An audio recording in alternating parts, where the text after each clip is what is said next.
Assalamualaikum warahmatullahi wabarakatuh. Halo teman-teman semuanya.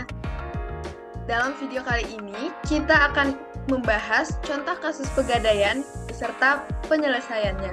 Sebelumnya, perkenalkan nama saya Kezia Islameora dan teman-teman saya ada Hifzil Hana, Halo guys.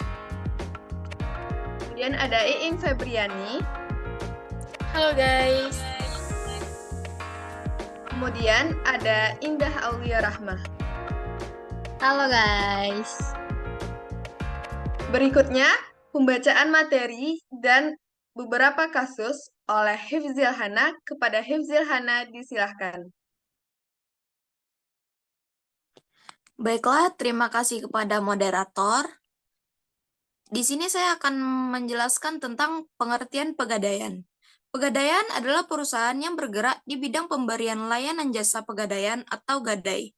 Pada dasarnya, pegadaian menyediakan layanan pembiayaan dengan menggunakan jaminan berupa barang bergerak atau aset bergerak, seperti emas, perhiasan, kendaraan bermotor, dan sebagainya.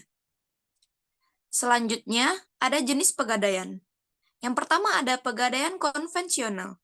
Suatu hak yang diperoleh oleh orang yang berpiutang atas suatu barang yang bergerak yang diserahkan oleh orang yang berpiutang sebagai jaminan utangnya, dan barang tersebut dapat dijual oleh yang berpiutang bila yang berutang tidak dapat melunasi kewajibannya pada saat jatuh tempo. Yang kedua, ada pegadaian syariah.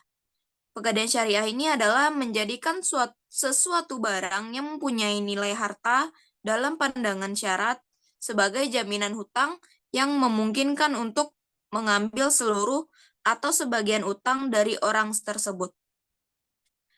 Selanjutnya ada contoh kasus pegadaian syariah. Kasus yang pertama yaitu keterlambatan pembayaran pinjaman. Seorang nasabah, yaitu Rohin bernama Tika menggadaikan emas marhan seberat 10 gram dengan nilai pinjaman sebesar 10 juta. Jangka waktu gadai adalah 1 bulan. Pada saat jatuh tempo, Tika tidak dapat melunasi pinjamannya. Pegadaian syariah atau murtahin memberikan perpanjangan waktu selama 1 bulan. Namun, Tika tetap tidak dapat melunasi pinjamannya. Pegadaian syariah atau murtahin kemudian melakukan lelang terhadap barang jaminan milik Tika. Hasil lelangan tersebut sebesar 9 juta. Pegadaian syariah kemudian melakukan pengurangan biaya-biaya seperti administrasi, biaya penyimpanan, dan biaya lelang. Sisa hasil lelang sebesar 7,5 juta diberikan kepada Tika. Baiklah, hanya itu yang dapat saya sampaikan. Saya kembalikan kepada moderator. Terima kasih kepada Hifzil Hana.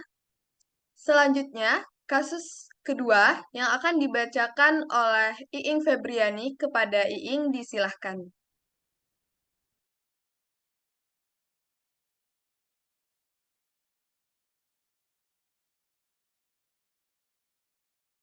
Pegadaian syariah. Nah, pada kasus kedua ini, yaitu barang jaminan hilang atau rusak. Di mana kasusnya yaitu seorang nasabah bernama Ani menggadaikan emas seberat 10 gram dengan nilai pinjaman sebesar 10 juta rupiah. Jangka waktu gadai adalah 1 bulan. Nah, pada saat jatuh tempo, Ani tidak dapat melunasi pinjamannya. Pegadaian syariah kemudian melakukan lelang terhadap jaminan milik Ani. Namun, pada saat lelang, barang jaminan tersebut tidak ditemukan. Pegadaian syariah pun kemudian melakukan investigasi dan menemukan bahwa barang jaminan tersebut hilang atau rusak. Nah, Pegadaian syariah kemudian melakukan penagihan kepada Ani sebesar nilai pinjaman yang belum dilunasi, yaitu sebesar 10 juta rupiah. Selanjutnya, nah, dari kedua kasus tadi, maka terdapat penyelesaian kasus pada pegadaian syariah ini. Yang pertama yaitu dari sisi negosiasi. Nah, negosiasi adalah cara penyelesaian perkara yang paling umum dilakukan di pegadaian syariah. Dalam hal ini, pihak Pegadaian Syariah akan melakukan negosiasi dengan nasabah untuk mencapai kesepakatan yang menguntungkan kedua belah pihak. Dalam kasus kedua, Pegadaian Syariah akan melakukan penagihan kepada Ani sebesar nilai pinjaman yang belum dilunasi. Ani dapat mengajukan permohonan keringanan kepada Pegadaian Syariah.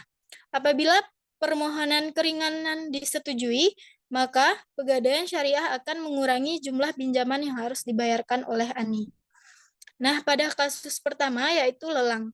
Lelang adalah cara menyelesaikan perkara yang dilakukan apabila nasabah tidak dapat melunasi pinjamannya.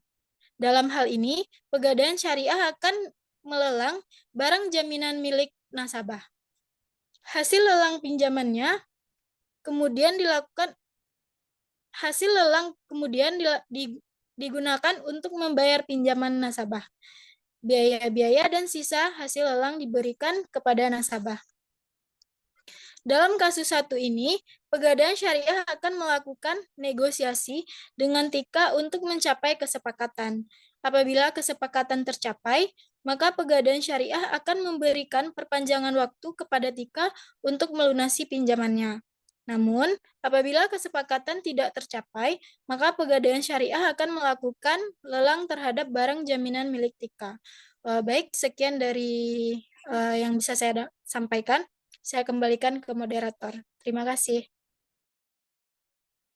Terima kasih kepada Iing Febriani. Selanjutnya dibacakan oleh Indah Aulia Rahmah. Kepada Indah, disilahkan. Baik, sebelumnya terima kasih kepada moderator. Selanjutnya adalah kasus pegadaian konvensional. Kasus pertama, keterlambatan pembayaran pinjaman.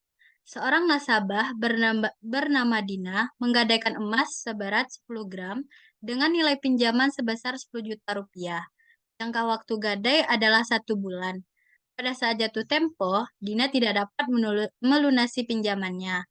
Pegadaian konvensional memberikan perpanjangan waktu selama 1 bulan. Namun, Dina tetap tidak bisa melunasi pinjamannya. Pegadaian konvensional kemudian melakukan penagihan kepada Dina. Apabila Dina tidak dapat melunasi pinjamannya, maka pegadaian konvensional akan melakukan lelang terhadap barang jaminan milik Dina. Next. Selanjutnya, kasus yang kedua yaitu barang jaminan hilang atau rusak. Seorang nasabah yang bernama Budi menggadaikan emas seberat 10 gram dengan nilai pinjaman sebesar 10 juta rupiah. Jangka waktu gadai adalah 1 bulan. Pada saat jatuh tempo, Budi tidak dapat melunasi pinjamannya. Pegadaian konvensional kemudian melakukan lelang terhadap barang jaminan milik Budi. Namun, pada saat lelang, barang jaminan tersebut tidak ditemukan. Pegadaian konvensional kemudian melakukan investigasi dan menemukan bahwa barang jaminan tersebut hilang atau rusak. Pegadaian konvensional kemudian melakukan penagihan kepada Budi sebesar nilai pinjaman yang belum dilunasi, yaitu 10 juta rupiah. Next. Dari kasus yang sudah saya bacakan tadi, maka selanjutnya ada penyelesaian kasus pegadaian tersebut. Yang pertama ada negosiasi. Negosiasi adalah cara penyelesaian perkara yang paling umum dilakukan pegadaian konvensional. Dalam hal ini, pihak pegadaian konvensional akan melakukan negosiasi dengan nasabah untuk mencapai kesepakatan yang menguntungkan kedua belah pihak.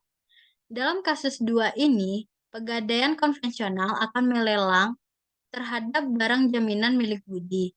Hasil lelang kemudian digunakan untuk membayar pinjaman Budi, biaya-biaya, dan sisa hasil lelang diberikan kepada Budi. Yang kedua ada lelang. Lelang adalah cara penyelesaian perkara yang dilakukan apabila nasabah tidak dapat melunasi pinjamannya. Dalam hal ini, pegadaian konvensional akan melelang barang jaminan milik nasabah. Hasil lelang kemudian digunakan untuk membayar pinjaman nasabah, biaya-biaya, dan sisa hasil lelang diberikan kepada nasabah. Dalam kasus satu ini, pegadaian konvensional akan melakukan penagihan kepada Dina sebesar nilai pinjaman yang belum dilunasi. Dina dapat mengajukan permohonan keringanan kepada Pegadaian Konvensional.